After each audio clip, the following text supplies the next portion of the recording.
बिस्मिल्लाहिर्रहमानिर्रहीम। अगर तुमने सारी सफाई कर ली तो मैं तुम्हें पेट भर कर रोटी दूंगी। चाची ने कहा तो मैं जल्दी जल्दी सफाई करने लगी, क्योंकि 2 दिन से भूखी थी। मैंने 2 घंटे पूरे घर की सफाई की और फिर खाना मांगने चाची के कमरे में गई तो अंदर से खाने की बहुत अच्छी खुशबू आ रही थी। पर चाची ने लालची और नदीदी कहते मुझे 2 दिन पुरानी सूखी रोटी दे दी। मैं रोते हुए वो रोटी पानी में डुबोकर खाने लगी और बार बार आसमान की जानिब देखने लगी। नहीं जानती थी कि खुदा मजलूम की आह फौरन सुनता है। अगले लम्हे चाची के कमरे से जब अम्मी ने मेरा सामान बांधा तो मैं खुश थी। उन्होंने मेरा सबसे पसंदीदा फ्रॉक तय करके रखा, वही जिस पर छोटे छोटे मोती जड़े थे। अब्बा ने मुझे चोटियों में रिबन बांध कर दिया और कहा, चाची के साथ तुम अच्छी बच्ची बनकर रहना, बस 2 हफ्ते की बात है, हम जल्दी वापस आ जाएंगे। मैंने दोनों को गले से लगाया। दिल में एक अजीब सा डर तो था, मगर माँ बाप का वादा, खासतौर पर माँ की बात झुटलाई जा सकती है क्या? मैंने सर हिलाया, हंसी में आंसू छुपाए और गाड़ी के पीछे दूर तक हाथ हिलाती रही।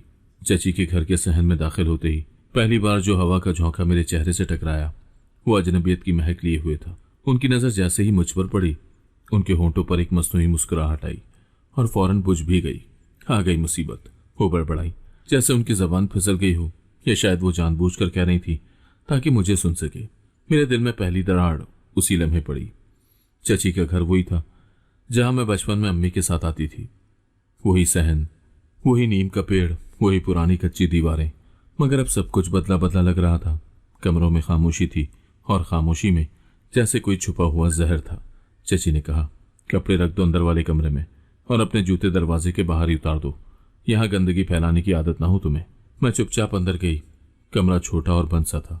एक तरफ पुराना पलंग जिस पर चादर मैली पड़ी थी, दूसरी तरफ एक छोटा सा बक्सा रखा था।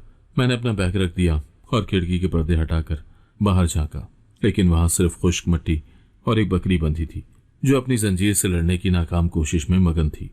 पहली सुबह जब फजर की आजान आई तो चाची ने जोर से दरवाजा पीटा। उठ जा, मस्जिद की आजान हो गई और तू अभी तक बिस्तर में पड़ी है। मैं घबरा कर उठी और अभी आंखें मली रही थी कि उन्होंने एक कपड़ा मेरे हाथ में थमा दिया। ये बाड़ी की सफाई कर, भैंसों का गोबर जमा कर और फिर सहन धोना है। मैंने कुछ कहना चाहा, लेकिन उनकी नजरें ऐसी थी कि जैसे मेरे हर लफ्ज पर कफल लगा देंगी। दिन भर काम, बगैर नाश्ता, मेरी नन्ही उंगलियों में छाले पड़ने लगे और पेट में चक्कर से आने लगे। जब शाम को मैंने कहा, चाची कुछ खाने को मिलेगा, तो उन्होंने हिकारत से मेरी तरफ देखा। अभी से मांगने लग गई। काम भी ढंग से नहीं करती और मुंह में रोटी चाहिए। मैंने नजरें झुका ली। मुझे वो लम्हा याद आया जब अम्मी मेरे लिए खुद हाथ से पराठे बनाती थी और चीनी छिड़क कर कहा करती थी, मेरी गुड़िया की सुबह मीठी हो। यहाँ सुबह मीठी तो क्या, दिन कड़वा और रात जहरीली हो गई थी। दूसरा दिन आया, चाची ने बर्तनों का ढेर लगा दिया। उनके लहजे में वही जहर घुला होता, तुम्हें काम की आदत नहीं है, यही हाल होगा तो 2 दिन में भाग जाओगी, पर खबरदार जो कदम बाहर रखा। मैंने सिर्फ सर हिलाया। बाहर जाने की इजाजत नहीं थी और अंदर सुकून का नामो निशान नहीं। बस वो एक खिड़की थी जिससे मैं गली के बच्चों को देखती थी, उनकी आवाजें सुनती थी और दिल में एक सवाल उभरता था, क्या मेरे माँ बाप भूल गए हैं? एक दिन मैंने चाची से कहा, अम्मी कब आएंगी? वो हंसी, एक तंजिया हंसी और बोली, कौन अम्मी? वो जो तुम्हें मेरे सर पर डालकर खुद शहर निकल ली? तुम्हें खुद ही अपना ख्याल रखना होगा। उनकी बातों में जो तलखी थी वो मेरे हलक में आंसू बनकर उतर गई। मैंने कुछ नहीं कहा, बस वापस अपने कमरे में जाकर चुपचाप लेट गई और छत को तकती रही। उन दिनों में हर रात सिसकियों में गुजरती थी और हर सुबह एक नए ताने, एक नए काम, एक नए जख्म के साथ तुलू होती थी। मेरे हाथ छोटे थे पर काम बड़े, मेरी जबान खामोश थी पर दिल में तूफान उठते थे। मैं रोज सोचती कि क्या माँ बाप का वादा भी झूठ होता है?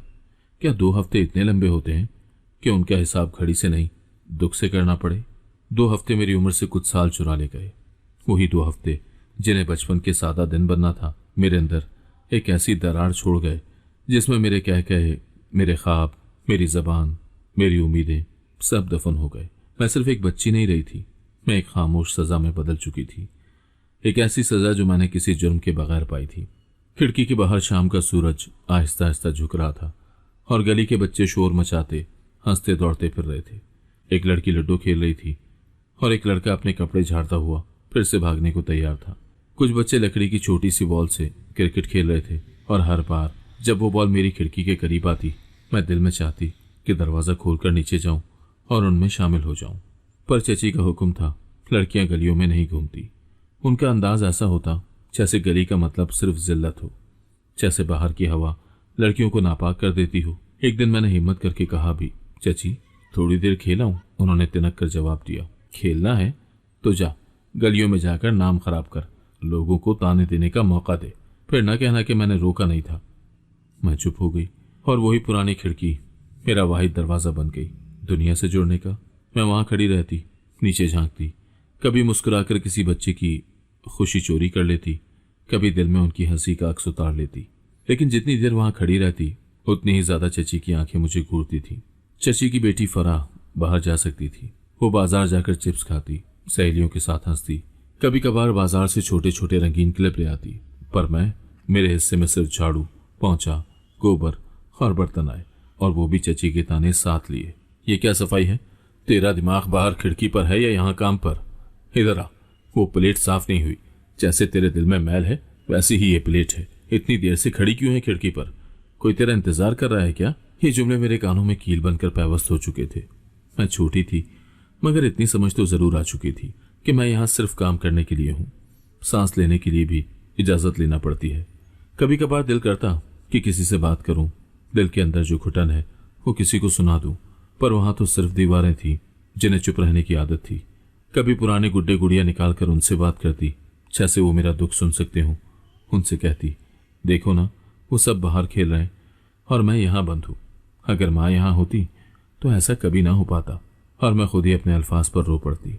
चची के घर का हर कोना मेरे लिए कैद खाना था।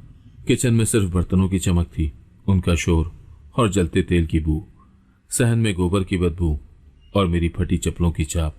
कमरा मेरा था, पर इतना तंग जैसे सांस लेना भी जुर्म हो।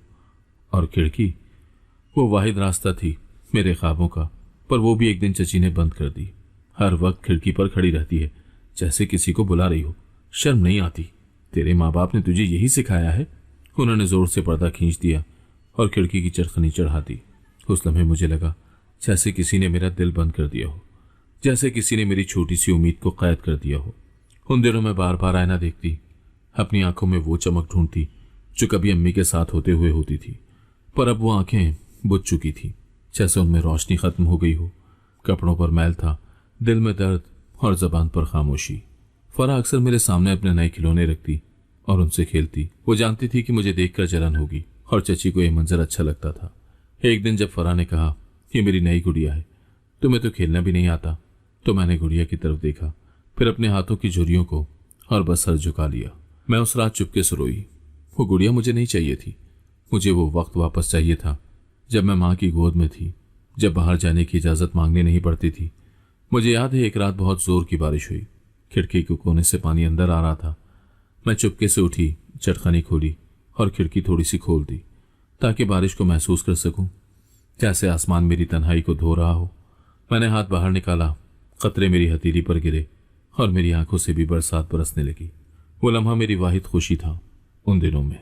फिर अचानक चची की आवाज गूंजी, ये खिड़की क्यों खोली है? पागल हो गई है क्या? रात के वक्त बाहर क्या देख रही थी? कोई आया था क्या? मैंने नजरें झुका ली, चुप रही, और चची ने जोर से खिड़की बंद कर दी। मेरी उंगली उसमें आ गई, दर्द से चीख निकली, मगर वो भी दिल में दबा ली। आंख से आंसू गिरा, मगर आवाज ना निकली, क्योंकि चची का हुक्म था, लड़कियां गलियों में नहीं घूमती। और अब वो लड़कियां खिड़की से बाहर भी नहीं देख सकती।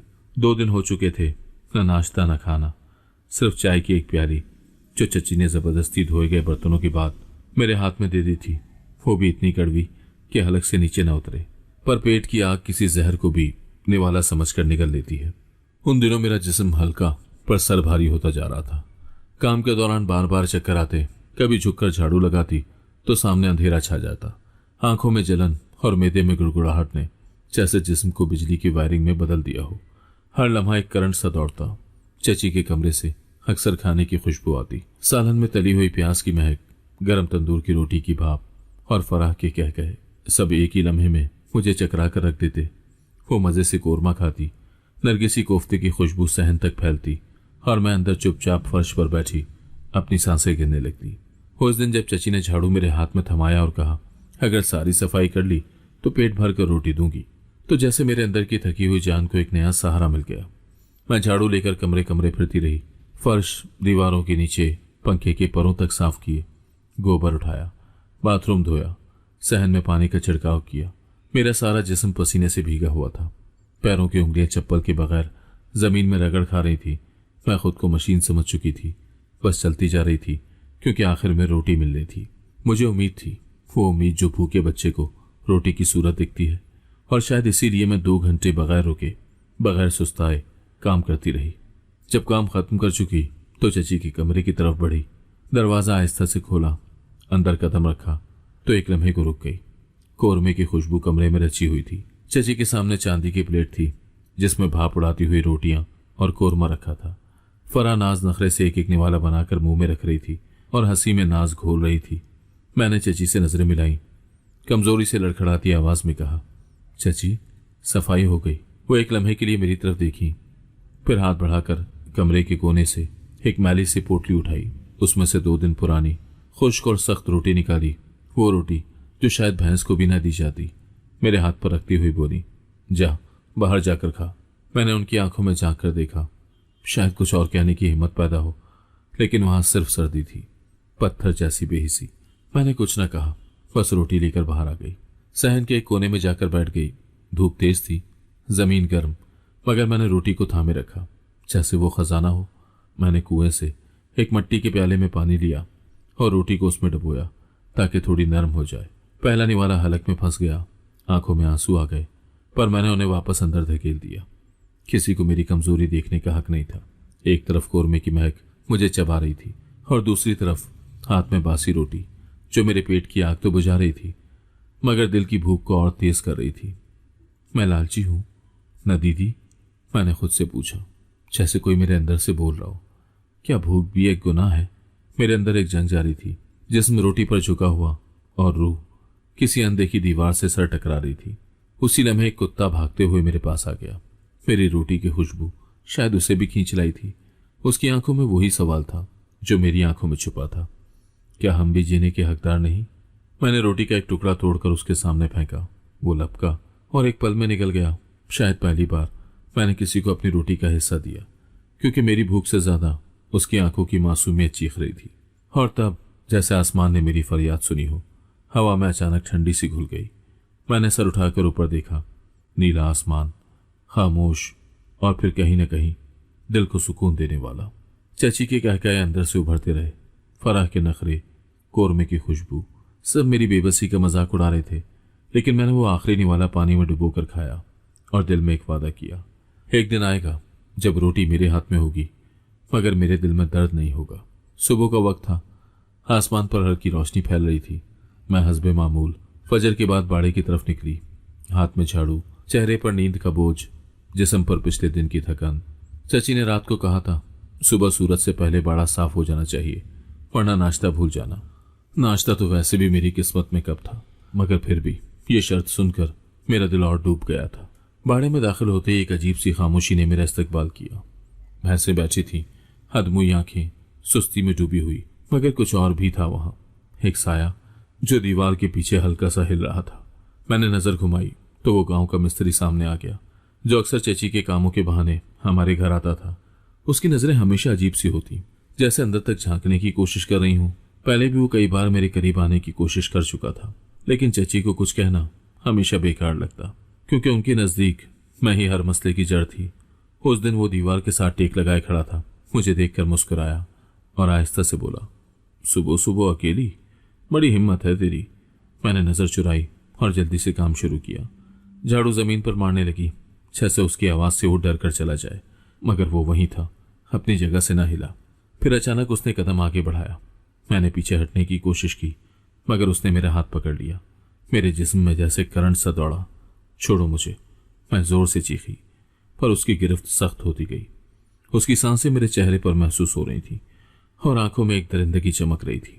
खामोश रह, वरना लोग यही कहेंगे कि तूने बुलाया था, वो धमकाने वाले लहजे में बोला। मेरी आंखों से आंसू गिरने लगे और मैंने जोर से उसे धक्का दिया। शायद मेरी चीख या मेरे आंसुओं ने उसमें थोड़ी देर के लिए झिझक पैदा की और वो पीछे हट गया।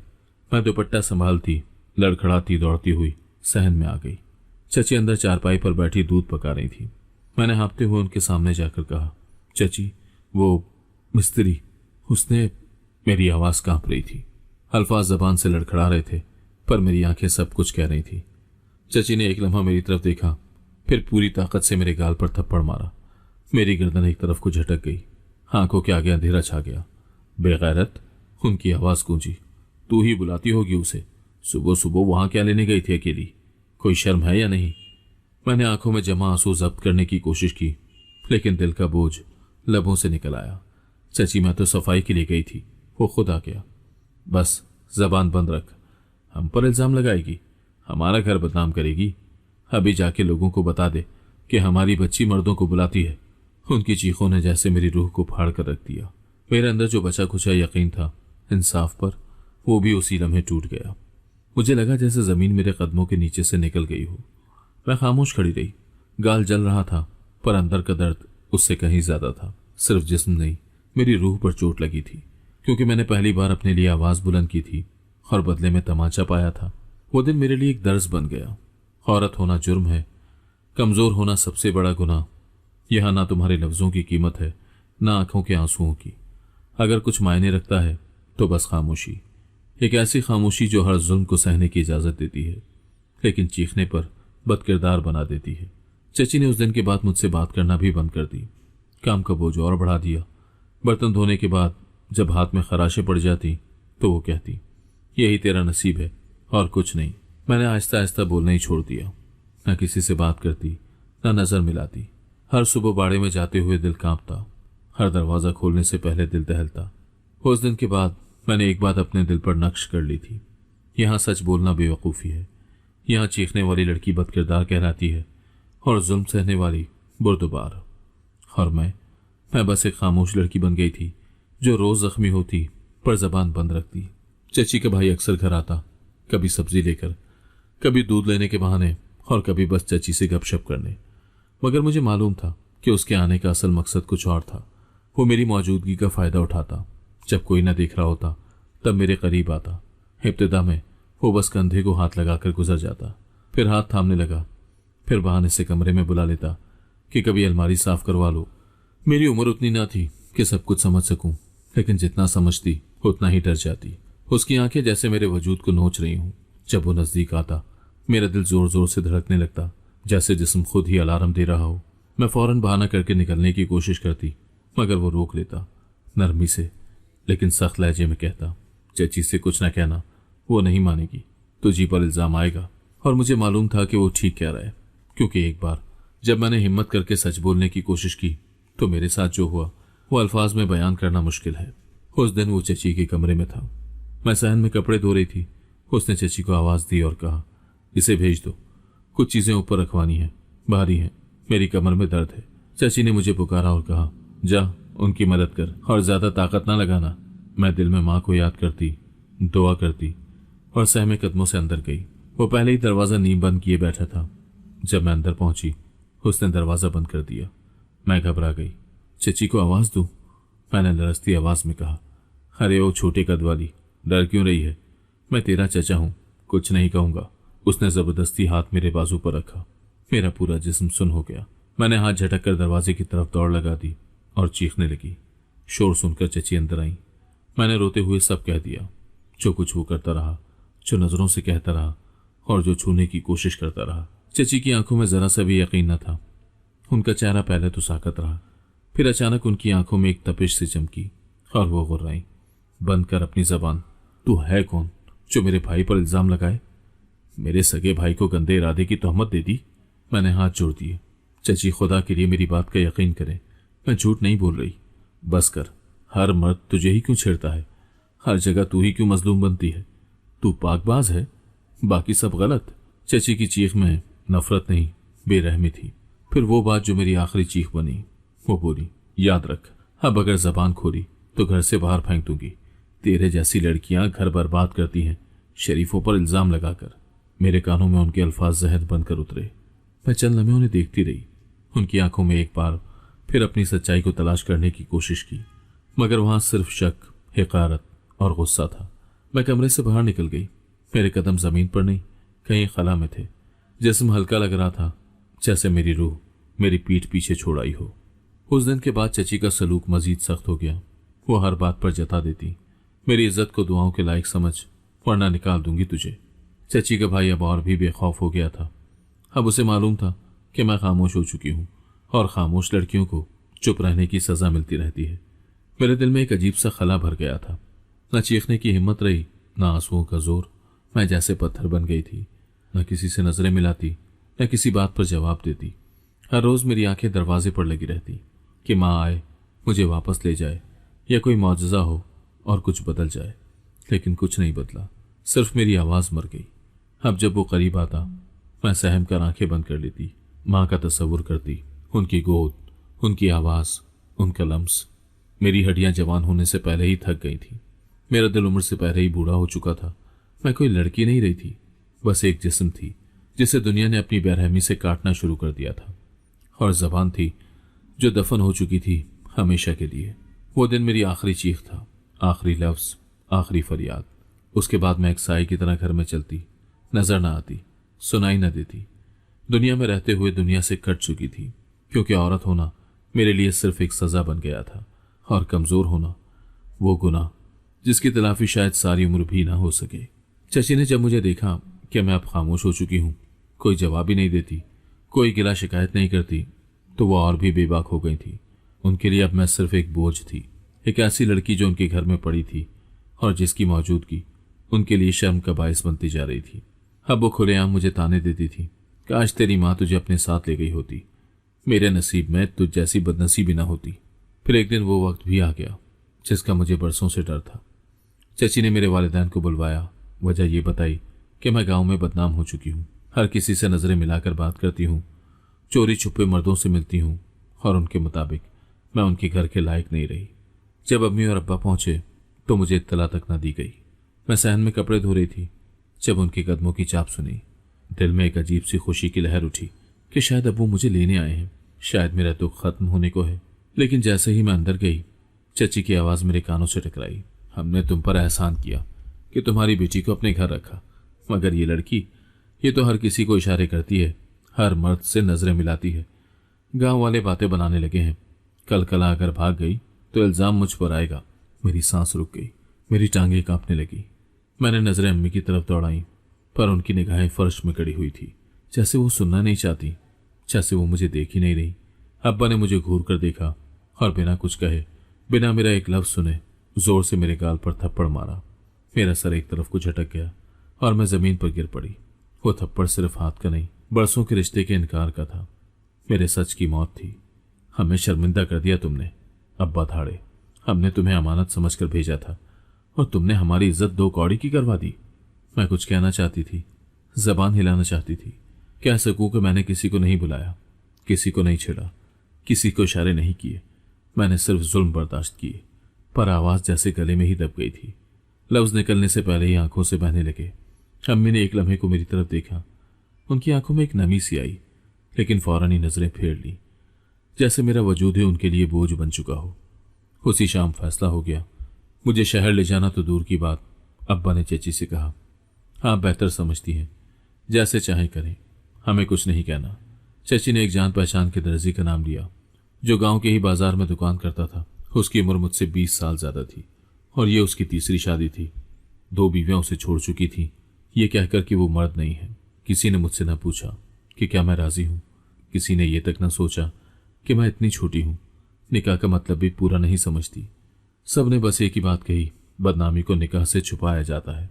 निकाह की रात में खामोश दुल्हन बनी बैठी थी, सर पर दुपट्टा, हाथ में मेहंदी, मगर दिल में एक कब्र का सकूत। मैं खुद को नहीं पहचान पा रही थी। न वो कमरा अपना लगता था, न वो चूड़ियां जिनकी छन छन मेरी बेबसी पर हंस रही थी।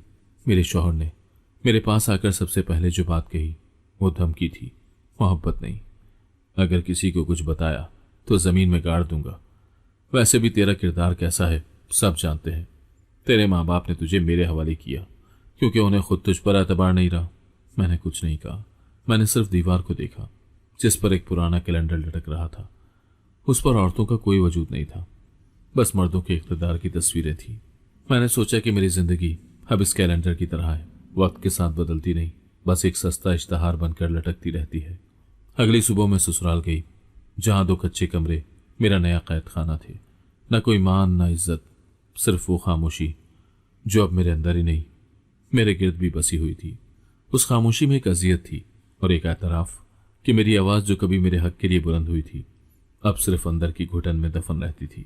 उस रात जब नींद न आई तो मैंने दीवार पर नजरें जमाई और खुद से कहा, अब तो रो भी नहीं सकती। आंसू निकाह के साथ जब्त में बदल गए हैं। निकाह की पहली रात मेरे सामने वो मर्द बैठा था जिसके बारे में गांव की औरतें चुपके चुपके कहती थीं, इससे तो 2 बीवियां पहले ही भाग चुकी हैं। वो मर्द नहीं है, सिर्फ नाम का शौहर है। मगर उनकी चुपकी बातों को कभी किसी ने खुलकर तस्लीम नहीं किया, क्योंकि वो बात अगर जबान पर आ जाती तो निकाह के तकद्दुस पर हर्फ आता और हमारे जैसे लोगों की तकदीरों पर सवाल उठता। वो खामोशी से मेरी तरफ देखता रहा, जैसे मेरी खामोशी को तोल रहा हो। फिर वो बोला, मेरे बारे में जानती हो ना, जो तुम्हें बताया गया उस पर अमल करो। जबान खोली तो अंजाम अच्छा ना होगा। उसके लहजे में अजीब सा जहर था, जैसे पहले से ही खुद को मजरूह मान चुका हो और अब मुझसे बदला लेने को तैयार बैठा हो। मैंने चुपचाप नजरें झुका ली। उसकी बातें सच थी।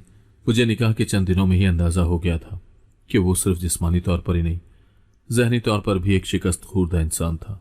वो मेरे करीब ना आता, न कोई मोहब्बत न कोई एहसास, बस दिन भर दुकान पर और रात भर शराब में डूबा हुआ वापस आता। मैं रातें खिड़की के पास बैठकर गुजारती, कभी गांव के सन्नाटे में सांस लेती, कभी दिल में मां को पुकारती, पर कोई सदा, कोई जवाब ना आता। ससुराल के 2 कच्चे कमरों में मेरी जिंदगी बस खामोश दीवारों के साथ जुड़ गई थी और उन दीवारों पर कोई तस्वीर नहीं थी, बस सन्नाटा था, वीरानी थी और एक औरत का साया जो धीरे धीरे मिटता जा रहा था। सास की बातें अलग थीं। बांझ है ये लड़की, मुंह देखो, नहुसत छलकती है। वो हर रोज नई गाली ईजाद करती और मैं रोज नया जख्म अपने अंदर उतार लेती।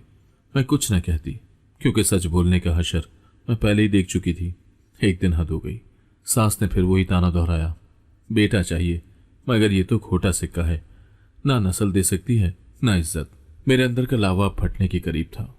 मैंने पहली बार जबान खोली, वो भी कांपती हुई आवाज में, आपका बेटा ही काबिल नहीं है, तभी तो 2 बीवियां छोड़ गई उसे। मैंने तो कभी इल्जाम भी नहीं लगाया और चुपचाप जुल्म सहती रही हूं। यह जुमला मेरे लिए मौत का परवाना बन गया। सास ने सारी बात उसके कान में डाल दी। रात वो नशे में धुत आया, आंखों में खून, हाथ में बेल्ट। तूने मेरे मर्द होने पर शक किया, तूने मेरी मां को जबान दिखाई। वो चीख रहा था और मैं कमरे के कोने में सिमटी चीखों से लरस रही थी। फिर उसने मुझे मारना शुरू किया। बेल्ट, ठोकर, मुक्के, हर बार मेरी हड्डियों से टकराकर मेरी खामोशी में गुम हो जाता। मैं चीखती रही, मगर आसपास के घर दीवारों की तरह बने हुए थे, जिन्हें न आवाज सुनाई देती थी न दर्द महसूस होता था। मेरे जिस्म पर नील पड़ते गए, आंखें सूज गई, होंठ फट गए और एक वो वक्त आया जब मैं बेहोश हो गई। मुझे लगा कि अब बस जान निकल गई, मगर शायद मौत ने भी मेरी बेबसी पर तरस खा लिया था और थोड़ी देर और देखना चाहती थी। जब होश आया तो मैं दरिया के किनारे थी। मेरी सांसें हल्की चल रही थी और आंखें धुंधला रही थी। कपड़े भीगे हुए थे और पूरा बदन दर्द में डूबा था। मुझे याद आया, उस रात मुझे मारने के बाद घसीटते हुए दरिया तक लाया और धक्का देकर पानी में फेंक दिया। सबको कह दिया कि मर गई है, बह गई पानी में और लाश नहीं मिली। गांव में मेरे लिए फातिहा दी गई। चची ने आंखों में मस्तूई आंसू भरकर अफसोस किया और सबने कहा, बुरी किस्मत थी, जवानी में ही मर गई। मगर मैं मरी नहीं थी। दरिया ने मुझे निगला ही नहीं। एक किनारा ऐसा था जहां पानी कम था और वहां गांव की एक फकीर औरत अपनी बेटी के साथ बैठी थी। वो मुझे खींचकर किनारे पर लाई, कपड़े निचोड़े और मुझे होश में लाने की कोशिश की। उनके हाथ मेरे माथे पर पड़े और पहली बार लगा कि किसी ने बगैर फायदे के मेरे लिए दुआ मांगी है। वो मुझे अस्पताल ले गई, जहां मेरा इलाज हुआ। मेरा जिस्म तोड़ा जा चुका था, मगर सांसें बाकी थी।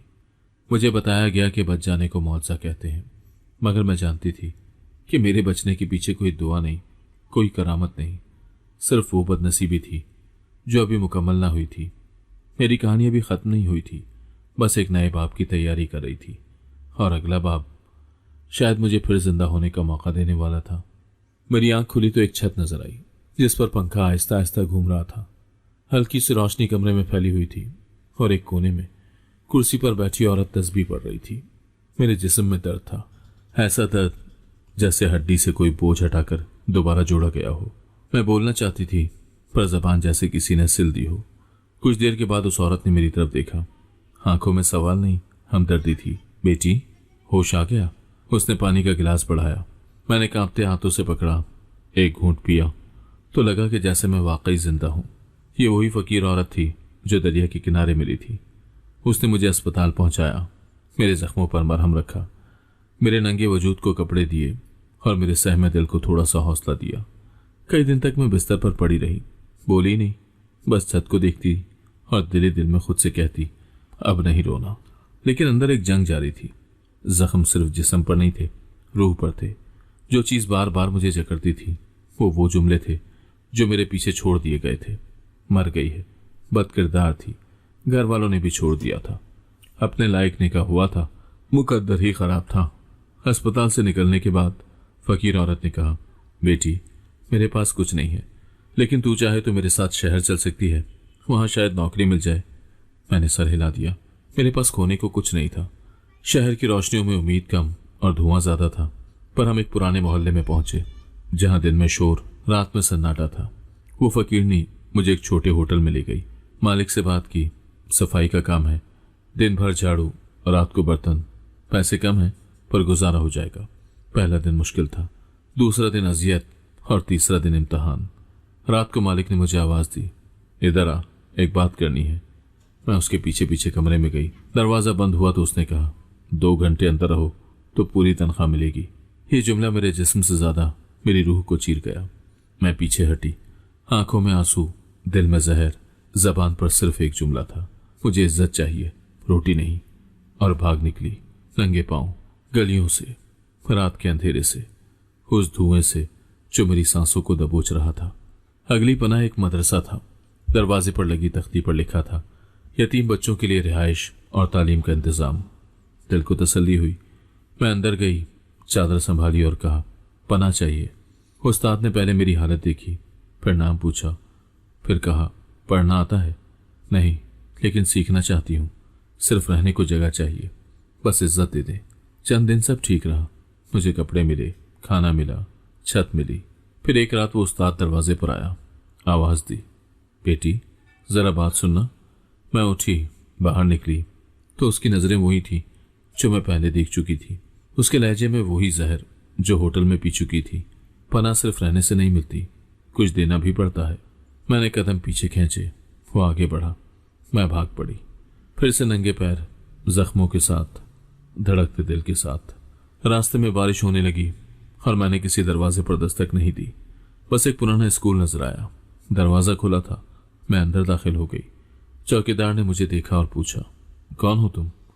काम चाहिए, सफाई, झाड़ू, कुछ भी, बस रहने की जगह हो तो चलेगा, लेकिन हाथ ना लगाया जाए, बस इज्जत चाहिए।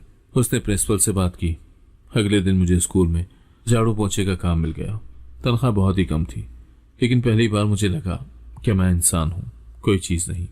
मैं रोज स्कूल आती, क्लासरूम साफ करती, बच्चों की बातें सुनती, उनकी किताबें देखती। एक दिन दीवार पर नजर पड़ी, जिल्दी हुरूफ में लिखा था, इल्म से बड़ा कोई हथियार नहीं। मैंने वो जुमला दिल में उतार लिया। स्कूल के बाद में बच्चों की फेंकी पर्चियां उठाकर पढ़ने की कोशिश करती। का, खा, गा, च।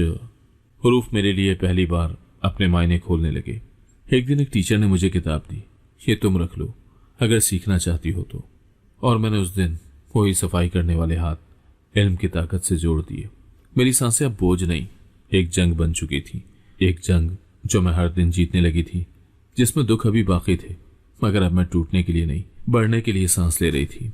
उस दिन जब मैं स्कूल के दरवाजे से अंदर दाखिल हुई, हाथ में झाड़ू और दिल में सिर्फ इतनी सी उम्मीद थी कि कम से कम यहाँ कोई मुझे ऐसे ना देखेगा जैसे मैं कोई गंदी चीज हूँ, कोई भूखी नजरों से ना तोले, कोई रात के वक्त दरवाजा खोल कर ना कहे, 2 घंटे अंदर रहो तो पूरी तनख्वाह मिलेगी।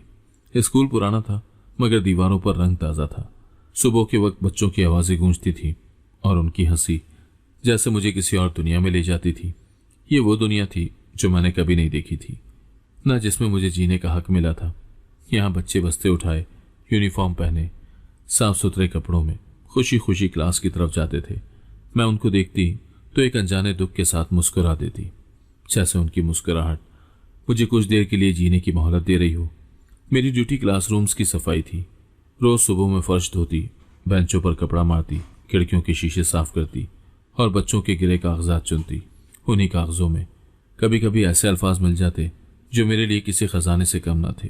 मोहब्बत, इल्म, माँ, ये लफ्ज़ मेरे दिल में किसी गीत की तरह गूंजते। पहले पहल मैं इन अल्फाज को बस देखती, शक्ल पहचानती और दिल ही दिल में दोहराती। कुछ दिनों के बाद मैंने एक कॉपी चुपके से अपने पास रख ली। पेंसिल एक बच्चे ने गिरी हुई छोड़ी थी, वो भी रख ली। अब सफाई के बाद जब सब चले जाते तो मैं कोने में बैठकर दीवार पर लिखे हुए लफ्जों को अपनी कॉपी पर नकल करने लगी।